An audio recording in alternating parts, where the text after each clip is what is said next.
가지고 봤던 것, 삐삐를 보낼 때 뒤에다가 1004, 1004를 보냈던 것, 빨리빨리 숫자 8과 2를 써서 빨리빨리를 했던 것, 이것은 삐삐 시대를 살았던 시대의 문화인데 삐삐도 모르는 아이들에게 이런 이야기를 한다는 것. 나무라도 가는 나무를 하러 가지고 않는 아이들에게 형을 이야기한다는 것은 웃긴 이야기입니다. 중요한 것은 무엇이냐면 이렇게 문화가 발달하면서 시대가 발달하면서 변하면서 우리는 어떤 것은 기억하고 있고 어떤 것은 기억하지 않고 우리는 어디에 관심을 두는가에 따라서 우리의 관심사에 대해서 쫓아가면서 그것을 기억하고 있습니다. 제가 인생을 그렇게 살아서 그것을 기억하는 게 아니라 우리의 다음 세대에 있는 아이들 중에서도 옛날 것을 사랑한다고 트로트를 부르는 아이들이 있는가 하면 옛날 것을 사랑한다고 레트로라고 얘기하면서 옛날 것을 쫓아가는 그런 아이들도 있습니다. 최근에 20대 초반의 한 청년이 정말 옛날 트로트를 구수하게 부르는데 그것을 보면서 깜짝 놀랐습니다. 그는 17살, 18살 고등학교 다닐 때부터 노트에다가 아예 그 사람을 연구하면서 쓰고 있는 것을 보았습니다. 이런 것은 무엇이냐면 그의 관심사가 어디 있냐면 그 사람이 있기 때문에 그 문화에 있기 때문에 그 관심을 두고 쫓아갑니다. 사실 이렇게 문화에 대해서 이야기하면서 낯선 단어들을 이야기했던 이유 중에 하나는 무엇이냐면 사실 과연 우리가 예수를 이야기하면서 성탄을 맞이하고 있는데 오늘날 우리 아이들에게는 성탄이 관심사일까요? 우리 아이들은 과연 예수에 대해서 얼마나 관심을 가지고 있을까요? 예수라는 이름을 수없이 듣는데 그 예수가 가지고 있는 의미를 얼마나 알고 있을까? 도대체 그 이름은 예수를 하나 하는 이 의미를 그들은 얼마나 알고 있을까가 정말 궁금하다는 겁니다. 여러분, 예수라는 이름은요 그냥 우리에게 있어 메리 크리스마스 하고 있는 이 크리스마스의 그 크라이스트라는 그 이름으로 주는 그런 의미가 아니지 않습니까? 우리에게 예수라는 의미는 아주 특별한 의미를 가지고 있고 그 예수 이름을 부를 때마다 우리의 가슴으로 하여금 뛰게 만들고 우리의 눈물로 하여금 눈물을 만들게 하는 게 이 예수 그리스도라는 이름인데 우리 아이들은 과연 이것에 관심이 있을까? 우리 아이들은 정말 예수에 관심이 있을까? 정말 우리 다음 세대의 이 아이들은 예수에 관심을 두고 있을까? 아니, 심지어 오늘날에 살고 있는 우리들은 예수에 대해서 관심을 두고 있는가? 다시 한번 이 성탄절에 대해서 생각해 보자는 겁니다. 예수라 이름을 지었던 이유는 무엇인가? 오늘은 그 본문에 대한 이야기를 찾아서 예수님이 주시는 의미 그리고 예수라는 이름에 대해서 한번 생각해 보았으면 좋겠습니다. 우리가 다시 한번 예수라는 이름에 관심을 두고 관심을 쫓아서 이것은 내가 꼭 기억해야겠구나. 이것은 놓치지 말아야겠구나. 라는 그 마음을 회복하는 귀한 시간을 갖기를 원합니다. 첫 번째, 오늘 우리에게 예수라는 이름을 주었던 이유는 무엇이냐면 오늘 우리에게 메시아가 있었는데요. 그 이름을 예수라는 이름을 지었는데 그 예수 이름은 우리가 정한 게 절대 아닙니다. 사실 예수 그리스도의 나심은 이러하다라고 마태복음 1장 18절부터 시작하고 있는데 예수님은 어떻게 태어나셨느냐 우리는 기억하고 있어야 됩니다. 예수님은 어떻게 태어났냐면 예수님의 엄마는 마리아와 아빠는 요셉이었습니다.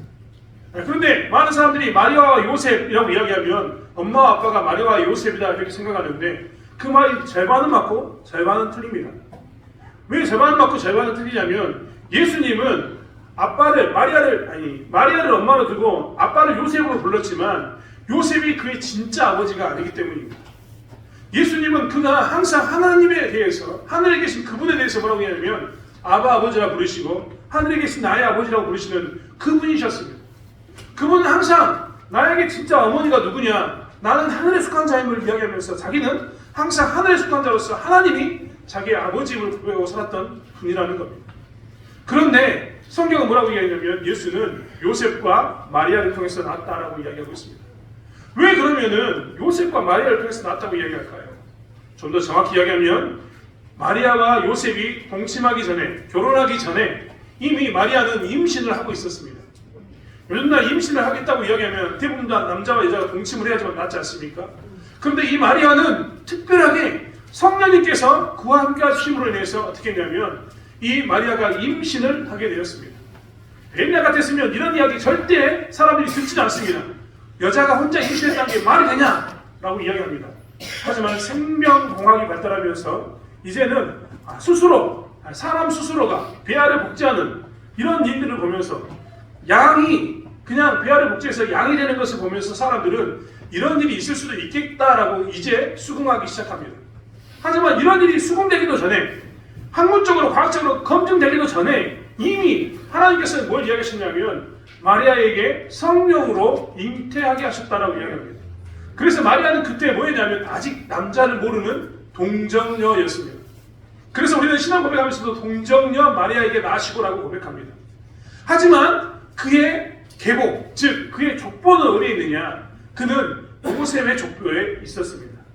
사실 하나님께서는요, 예수님을요, 그냥 우리처럼 어른으로 태어나게 할 수도 있었지만 하나님께서는 예수님을 어린아이처럼 인간의 모든 것을 경험해야 되는 그분으로 이 땅에 보내셨습니다. 그리고 하나님은 예수님을 보내실 때 그냥 뚝딱 누군가의 자식으로 보낸 게 아니라 아주 철저한 계획 가운데서 약속을 지키기 위해서 그 계획을 지키는 가운데서 이 예수님을 보내셨던 겁니다. 오늘 성경의 본문에도 나왔던 것처럼 요셉에 대한 표현은 뭐냐면 이 다윗의 후손 요셉입니다. 다윗의 후손으로 예수님이 오신다는 약속을 지키기 위해서 하나님께서는 요셉을 불렀던 겁니다. 하지만 요셉과 마리아를 결혼시켜가지고 그 두 사람이 동침해서 아이를 낳아서 예수를 만들면 안 되느냐라고 이야기하면 그건 또 되지 않습니다. 왜냐하면 사람들은 모두 다 죄 가운데 태어나기 때문입니다. 우리는 사실 우리의 힘들고 어려운 상황이 내 주변에 있는 상황과 환경이 안 좋아서라고 생각하지만 항상 성경은 우리에게 뭐라고 이야기하냐면 우리가 힘들고 어려운 모든 원인은 죄 때문이다라고 이야기합니다. 그리고 그 죄는 어디서부터 왔냐라고 이야기하면 우리의 조상이었던 아담과가 대표자가 되어서 지었던 그 죄 때문에 우리는 원죄 가운데 있고 그 대표가 되어서 지었던 그 죄 때문에 우리가 죄를 책임져야 되는 자리에 있다라고 얘기하면서 이 죄의 문제가 우리가 하여금 어려움을 만들고 힘든 상황 가운데 놓이게 하고 이렇게 슬픔과 고통을 느끼게 한다라고 성경은 이야기하고 있습니다. 그렇기 때문에 예수님께서는 어떻게 하셨냐면 이 죄의 문제를 해결해야 되는데 사람은 다 죄 가운데 태어나기 때문에 죄 없으신 분으로 오시기 위해서 성령으로 잉태하신 겁니다. 즉 다윗의 후손이라는 그 약속을 지키기 위해서는 요셉의 가문에서 태어났어야 했고 그리고 죄 없는 사람의 모습으로 오시기 위해서는 요셉의 피가 아닌 인간의 피가 아닌 성령으로 잉태되어야 했던 겁니다. 이렇게 복잡한 방법으로 어떻게 했냐? 예수님께서는 이 땅에 오셨습니다. 이 땅에 이런 하나님께서 하셨던 약속과 사람들이 가지고 있던 생각과 모든 조건들을 만족시키기 위해서 예수님께서는 이렇게 복잡한 모습으로 이 땅에 오셨고 우리를 위해서 뭘 하셨냐면 우리의 죄를 위해서 십자가에 못 박혀 죽으셨던 겁니다. 아주 복잡하게 왔던 이유는 무엇이냐면 뒤에 계시는 그 나중에 십자가에 못 박혀서 모든 죄를 사하기 위한 앞에 있는 모든 조건을 충족하기 위해서 이렇게 복잡하게 오셨다는 겁니다. 그렇기 때문에 예수라는 이 이야기를 들을 때마다 우리가 생각할 것은 무엇이냐면 하나님께서는 우리를 구원하기 위해서 엄청나게 복잡한 방법을 쓰셨구나. 그냥 편하게 오신 게 아니라 굉장히 어렵게 모든 것을 갖추시고 오셨구나라는 것을 기억해야 합니다. 즉 예수란 이름에는요 그냥 막연하게 예수님 이런 게 아니라 하나님의 수고가 그 안에 모두 다 들어있는 겁니다. 여러분 저희 집 가끔 제가 그 이야기 합니다만 저희 집 위로 누나가 넷이 있고 제가 아들로 밑에 남동생까지 해서 제 아들이 둘입니다. 저는 저희 어머니의 수고에 대해서 늘 이야기합니다. 완도에 가면요 저희 집에 대해서 이야기할 때 누구 엄마라고 이야기하는데요 저희 큰누나 이름을 따서 누구댁이라고 부르기도 합니다. 누구야 하고 부르기도 합니다. 하지만 대부분 저의 가치를 아들의 가치를 아는 딸 넷 낳고 아들 하나를 낳았던 이 가치를 아는 사람들은요 주변에 있는 저희 동네 사람들은요 그 대부분 사람들이 저희 엄마를 이름 부를 때 제 이름을 부릅니다. 제 이름에는 뭐가 들어있으니까요? 어머니의 그 수고와 가치가 들어있기 때문에 그렇습니다. 여러분 지금이야 딸들이 효녀지만 예전에는 그렇지 않았습니까? 아들 못 낳으면요 숨어서 얘를 낳았습니다. 저희 어머니가 그랬다니까요. 숨어서 저를 낳았습니다. 배가 아파 죽겠는데 애 낳는다는 말 못하고 혼자 조용히 가서 얘를 낳고 와서 비로소 이야기했답니다. 이게 뭐냐면 그 이름에 들어있는 수고입니다. 사실 그렇기 때문에 우리는 예수라는 이름을 들을 때도 무엇을 기억해야 되냐면 하나님의 수고와 하나님의 열심에 대해서 기억해야 되는 겁니다. 하나님은 우리를 구원하기 위해서 정말 이 예수라는 이름을 우리에게 주기 위해서 얼마나 애쓰셨는가, 얼마나 수고하셨는가, 얼마나 복잡하게 일을 진행하셨는가. 당시에 이스라엘 백성들이 가지고 있었던 사람들 생각 중에 인자라는 생각이 있었는데 인자는 사람의 아들이라는 뜻입니다. 이스라엘 사람들은요 자기들의 메시아는 인자로 올 거라고 생각했습니다. 사람의 아들로 올 거라고 생각하고 살았다는 겁니다. 그 조건도 충족시켰습니다. 죄 없는 육체를 입은 인간, 그 죄 없는 사람이어야 되는, 죄 없는 참 사람이라는 것을 충족시키기 위해서 예수님께서는 성령으로 잉태하셨습니다. 여러분 지금 우리가 쉽게 이야기하지만요, 만약 요셉이요 난 싫습니다, 그 여자는 가늠한 여인입니다라고 동네에 소문을 내기 시작하면 마리아는 어떻게 되냐면 바로 그 자리에서 돌에 맞아 죽습니다. 굉장히 힘든 사건을 통해서 어떻게 하셨냐면 이 참 사람 되심을, 죄 없는 참 사람 되심을 만드셨다는 겁니다. 그리고 요셉의 가문에 태어나게 하심으로 해서 다윗의 후손이라고 이야기하는 육체적인 그 법정적인 조건, 우리도 마치 내 자식이 나의 모든 유산을 상속받는 것처럼 이 다윗의 자손이었던 요셉의 아들이어야지만, 요셉의 자식이어야지만 이 다윗의 후손으로 오신다고 했던 구원자의 그 법정적인 조건을 만족시키기 위해서 예수님께서는 그렇게 오셨다는 겁니다. 즉 우리는 오늘 이 예수라는 이름을 할 때마다 항상 그렇기 때문에 이 수고에 대해서 기억하면서 하나님이 나를 위해서 얼마나 애쓰고 수고하는가에 대해서 알아야 합니다. 왜 하나님께서 이렇게 수고하실까요? 여러분 수고하는 의미를 우리는 너무나 잘 알고 있습니다. 저희 집에요, 시골이니까 제가 정말 편하게 정말 우리는 다 이야기할 수 있습니다. 저희 아버님이 이번에 아프셨는데 아프시고 난 후에 제일 걱정했던 것은 뭐냐면 봄동입니다. 웃기지 않습니까? 배추 그게 뭐가 중요하다고 그 봄동을 안 끼셨겠습니까? 병원에 누워가지고 그 힘든 가운데도 농약해야 된다고 이야기했고, 태어나가지고 잠깐 집에 가 있는데도 그 힘든 시간에도 뭘 했냐면 그 농약줄을 끌고 가가지고 농약했다라고 얘기하시더라고요. 제가 그래서 제 아버지한테 엄청 화를 냈습니다. 몸이 아프신 분이 무슨 그 배추 한다고, 봄에 가는 배추 그거 한다고 그 고생을 하셨냐고 엄청 뭐라고 이야기했습니다.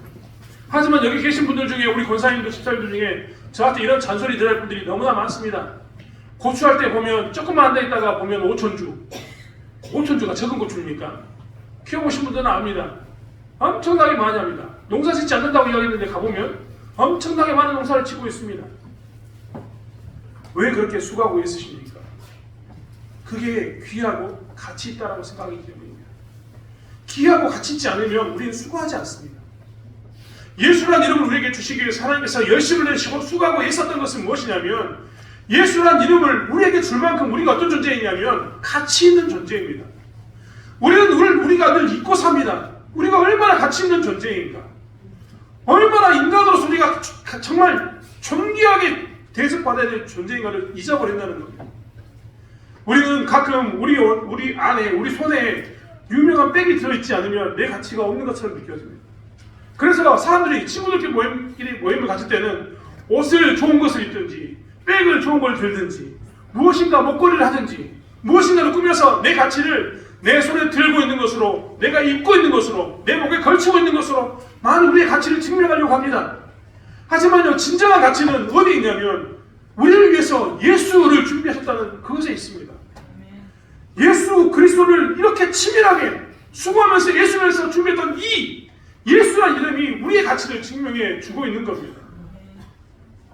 우리를 용서하기 위해서는요, 예수라는 가치, 예수라는 이 보석끈이 있어야지만 우리를 살릴 수 있는, 이것만 봐도 알 수 있지 않습니까? 여러분, 우리나라는요 벌금을 다 똑같이 냅니다. 신호 위반하면 3만원, 7만원 이런 식으로 벌금을 냅니다만 유럽은요 그렇게 내지 않습니다. 유럽의 일부 나라들은요 돈이 많으면요 돈에 따라서 비례해서 벌금을 내게 만듭니다. 예를 들어서 교통법규를 위반했는데 교통법규에 위반, 과속했던 그 딱지 금액이 우리는 7만원, 10만원이면 충분할 텐데 그 나라 사람들은 1000만원, 1억을 낼 때도 있습니다. 왜냐하면 돈이 많으니까 너는 많은 벌금을 내라 라고 이야기합니다. 즉 비례해서 무게의 가치를 재는 겁니다. 오늘 예수라는 이름이 이쪽 저울추에 있습니다. 우리의 가치는 얼마나 클까요? 아마도 이 예수라는 무게는 어떤 것과도 비교할 수 없을 겁니다. 그런데 우리의 가치가 거기에 딱 올려놨을 때 이 가치가 동등하다고 하나님께서는 말씀하시고, 동등하니까 내가 예수를 통해서, 나의 수고함을 통해서, 예수를 통해서 너희들의 가치를 대신 치르겠다라고 이야기하신 겁니다. 그렇다면 우리는 이 예수라는 이름을 들을 때마다 하나님의 수고와 함께 나의 가치가 얼마나 큰가를 알아야 합니다. 나의 가치는 그만큼 존귀하고 큰 존재라는 겁니다. 내가 공부를 잘해서가 아니라, 내가 돈이 많아서가 아니라, 내가 지금 잘 꾸미고 잘 치장해서가 아니라, 나의 가치는 그저 예수 그리스도를 나를 위해서 주셨다는 그것만 기억해도 나의 가치는 충분히 존귀한 존재라는 겁니다. 사랑하는 성도 여러분, 그렇기 때문에 우리는 우리의 목숨에 대해서 늘 기억하고 있어야 합니다. 많은 분들이 빨리 죽었으면 좋겠다, 빨리 갔으면 좋겠다라고 이야기했지만 그것은 자기의 가치를 모르시는 이야기입니다. 하나님께서 우리의 가치를 위해서 예수 그리스도를 버렸다는 것을 기억한다면 우리는 뭐라고 고백했냐면 나 같은 사람을 위해서도 예수의 가치를 치르셨는가, 나 같은 사람을 위해서도 예수를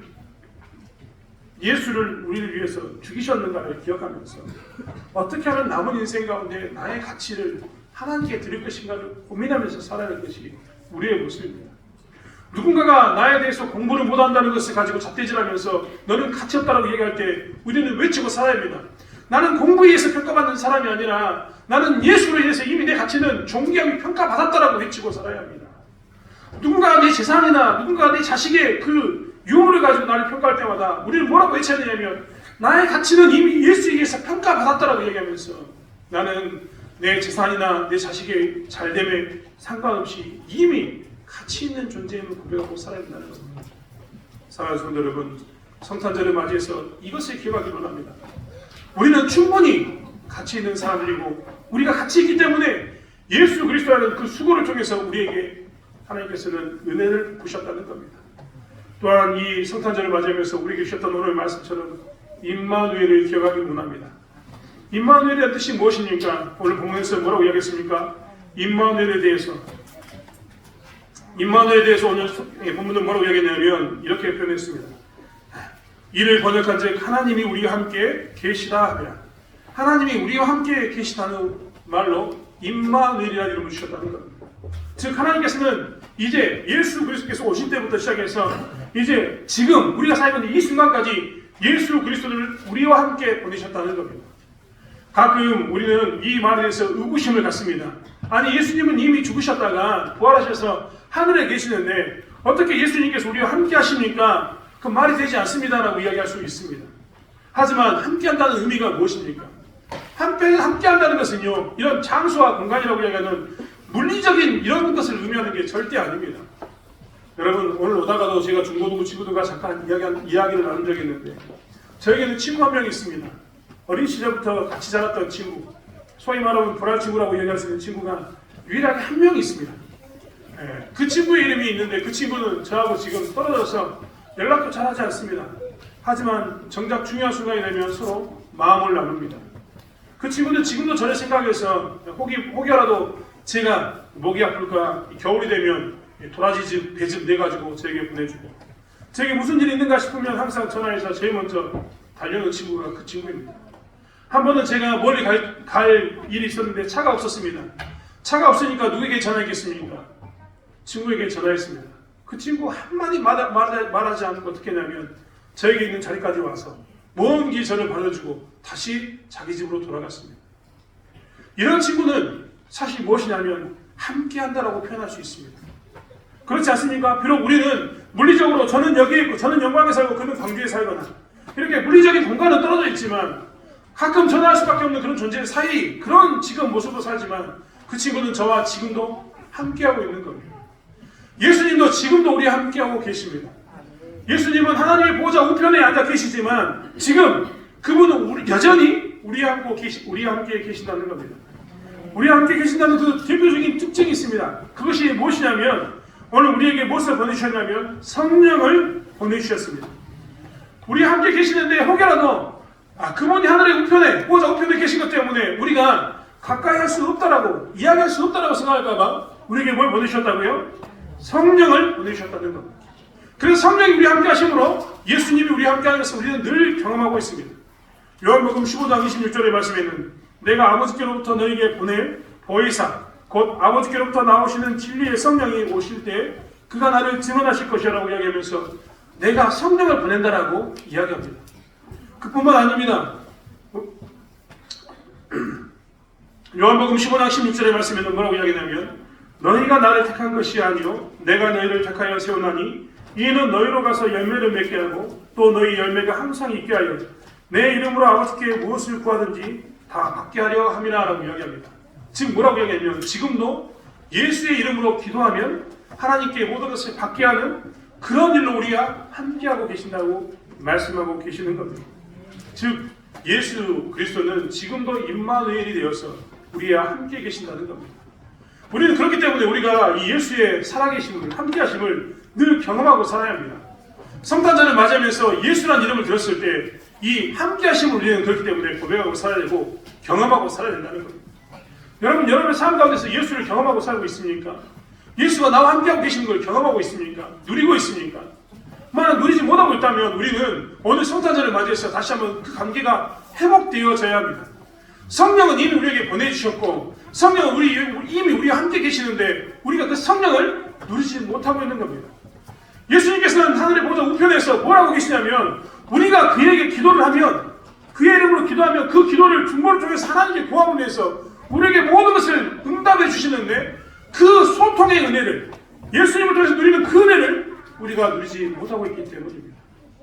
사랑하는 성도 여러분, 그렇기 때문에 성탄절을 맞이해서 우리는 예수라는 이름을 통해서 하나님께서 얼마나 수고했는가, 우리가 얼마나 가치 있는가를 알아야 할 뿐만 아니라 하나님께서는 여전히 우리와 함께 하시고 예수 그리스도를 통해서 우리가 하나님의 은혜를 누리기를 원하시는 것을 기억하고 살아야 되는 것을 보게 됩니다.